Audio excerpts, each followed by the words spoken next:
Ачык Акыйкат каналында биринчи жолу болсоңуз, каналга катталып, мага жакты деген белгини басып, ой пикири калтырууну унутпаңыз. Чымындай жанды чыркаткан чындык биз менен. Мына ушул Россия мамлекеттик думасы менен Кыргыз жогорку кеңешинин ортосунда достук тобу бар. Мен колду куушуруп олтура бербейин деп, ошол достук тобуна жетекчиликке өзүмдүн талапкерлигимди көрсөттүм. Бирок арылдап келген ата журт кечээ жумурткадан баш чыккан жогорку кеңешке биринчи жолу аттап өткөн бир жигитти койду да Модумаровду ошол жака койбош үчүн. А Россия тараптан Лисицин деген абдан тажрыйбалуу 80-ге таяп калган аксакал, Ярослав областынын губернатору, Федерация кеңешинде депутат болуп жүргөн киши, азыр мамлекеттик думада депутат. Ошол кыргыз, орус парламент тобунун жетекчиси ошол киши экен. Мен ушундай оюм бар десем, абдан кубанып мындай кучакташып кетти дагы, буюрса көп маселелерди талкуулайбыз, көп маселени чечебиз деди. А мен кайра келсем, жок, баягы жаш жигитти көтөрүп алышыптыр. Мен айттым, мен талашпайм. Каалаганыңарды коюп алгыла. Маселе чечилбейт. Маселе өмүрүндө чечилбейт. Себеп чечүүнү каалагандыктан эмес, чечилүүнүн жолун билбегендиктен. Ким менен сүйлөшүү керек, кантип сүйлөшүү керек, кандай делегация кура алышы керек, эмне маселени көтөрүшү керек. Ага эбегейсиз чоң тажрыйба керек. Биринчиден тажрыйба керек, экинчиден ошол мамлекеттик думанын депутаттары менен теңме-тең сүйлөшө алган азаматтар керек. А мен биздин топту карасам, ошо мамлекеттик думадагы топту карасам, жалаң биз 20-25 жылдан бери чогуу иштеп жүргөн, парламенттер аралык ассамблеяда чогуу жүргөн депутаттар экен. Мына ошондо мамлекеттик думанын спикери Володин мырза мынтип айтты да, биз бир маселе көтөрсөк, аны бул киши менен чечесиңер деди. Ал киши мага караганда көп билет, себеп 25 жылдан бери ошол комитетти тейлейт, ошол комитеттин жетекчиси дейт. Билесиздер, анда Костя Косачев, бер жактан Затулин. Алар эл аралык мамилелерде 2-3 кап туз жеп койгон кишилер. Пут соли съел дейт го. Алар жатка билет эл аралык мамилелерди. А биздин келечеги бардыр, келечеги кең болсун. Биздин сары ооз жаңы келген балапандар эмнени билет? Сөздү эмнеден баштайт? Кандай дейсиз? Сиз башында айтпадыңызбы, ушу жеке мамиле жоктугунан улам көп маселе чечилбейт деп. Демек, сиздин оюңузча бардык ушу дипломатиялык маселелерди жеке мамиле менен гана чечсе болобу? Жеке мамиле менен галстук тагып алып, коюп, эстеликтей болуп, столдун үстүндө отургандага караганда 90% маселе жеке мамиле менен чечилет. Жеке мамиле менен чечилет. Каалайсыздарбы, каалабайсыздарбы, муну уккусу келбейби? 2005-тен 2009 жылга чейин Россия Федерациясы менен биз $500 миллиард карызыбызды кечтиргенге жетишкенбиз. Бул жеке мамиле. Ошол кездеки жетекчилик Кыргыз Республикасынын $500 миллиард, так айтайын, $495 миллион кечилген да. Эми элестетиңиз. Тышкы карызыбыз $500 миллиардка кыскарган.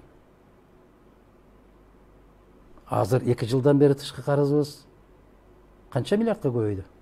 Айырма ушунда. Экинчи, азыр. Эми караңызчы. Казакстандын расмий өлкө жетекчиси Касым-Жомарт Кемелович Сочиге барардын алдында президент эмес, жөнөкөй эле өз айтмакчы пенсияда отурган аксакал Назарбаев барып кайтты. Эмненин аркасынан барып кайтты? Анын кайсы макамы бар? Эч кандай макамы жок. Тек гана Путин менен жеке мамилеси бар болгон үчүн. Же Европа менен мамиле өтө жаман болуп кеткенде Германиянын эски канцлери Герхард Шрёдер Москвага келип Путин менен сүйлөшүп кетип бардат. Ким, эмне макамы бар анын? Эч кандай макамы жок. Сильвио Берлускони, Италиянын баштакы өкмөт башчысы. Эч кандай макамы жок, депутат да эмес, жөн гана жаткан пенсионер.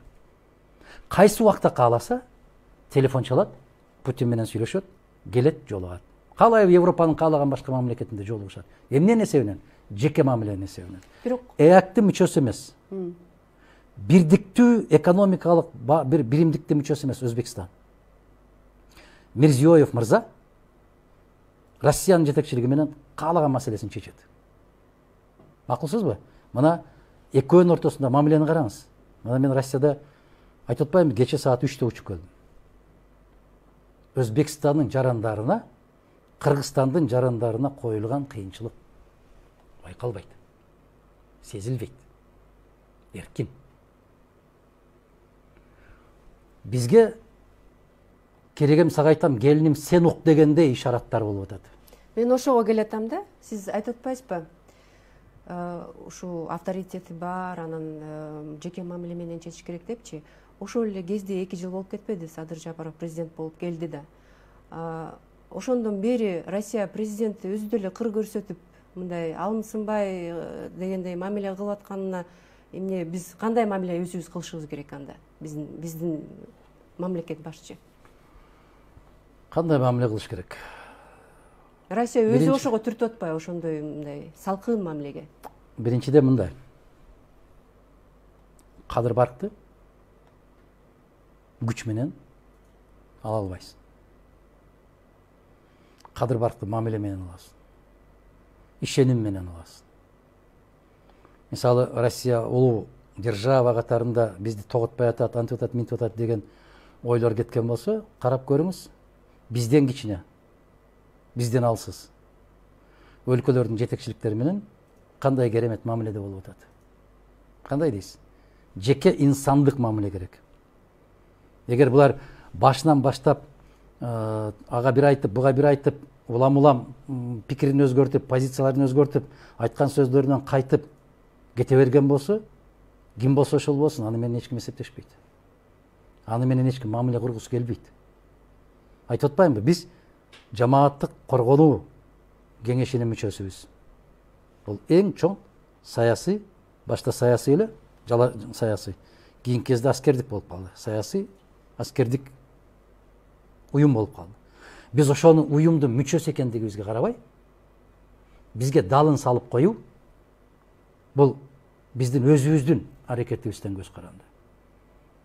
Анысы менен дагы жакшы болгубуз келип, мунусу менен дагы жакшы болгубуз келип, ким оюна келген нерсени айтып коюп, сиздин эсиңизде бар да, азыр өкмөттү башкарып атам деген азамат ошол биздин 7 областты 7 өнүккөн өлкөгө берип коюшубуз керек деген билдирүүсү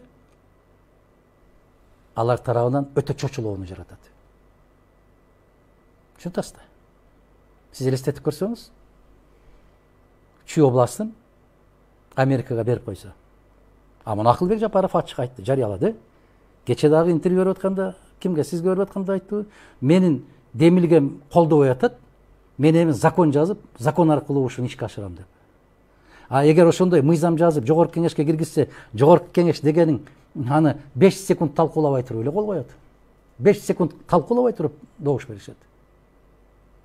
Бул коркунучтуу, абдан коркунучтуу. Себеп Чүй областында кант базасы жайгашкан. Ушундай жолго барбайт деп ким кепилдик берет? Эгерде ошол Жапаров өзү чыгып алып айтып атса, мен жакында мыйзам аркылуу муну киргизем деп атса, эмне деп жооп бересиз? Мына биз айтып атпайбызбы, ушу жеке мамилеге кайра кайтсак, Касым-Жомарт Такаев Путин менен жолукканда ачык эле айтты да, ушу өзүнүн Украина боюнча өзүнүн позициясын. Ошондо биз өзүбүздүн позициябыз мындай нейтралдуу тараптабыз дегендей позицияны бул эмне жетишпейби Россияга? Биз теги тарапта, бул тарапты да кармабайбыз деген. Менин принцибим бар да. Эгерде биз бир уюмга мүчө болгон болсок, ошол уюмдун шарттарына бекем турушубуз керек. Уюмга мүчө болгондон кийин уюмга бекем турушубуз керек. Казакстан Кыргызстан менен салыштырганда алардын орду жагдайы башка. Казакстан Россия менен миңдеген километр бирдиктүү чек арасы бар. Кыргызстан маанилүүбү, Казакстан маанилүүбү деген суроону койсо аларга, Казакстан маанилүү экендиги 100% экендиги алар билет. Мында эчкиңе карап ышкыр деген сөз бар го. Биз кыргыз макал лакаптарына ата бабаларыбыздын насаат сөздөрүнө гана таянып жашасак, эч качан каталык кетирбейбиз деп макала жазганыма 24 жыл болду. Сен акылдуу болбо бүгүн. Ата бабаларыңдан акылдуу боло албайсың. Карачы эмне деп атат? Тышкы мамилени кандай курушубуз керек? Ички мамиле кандай болуш керек?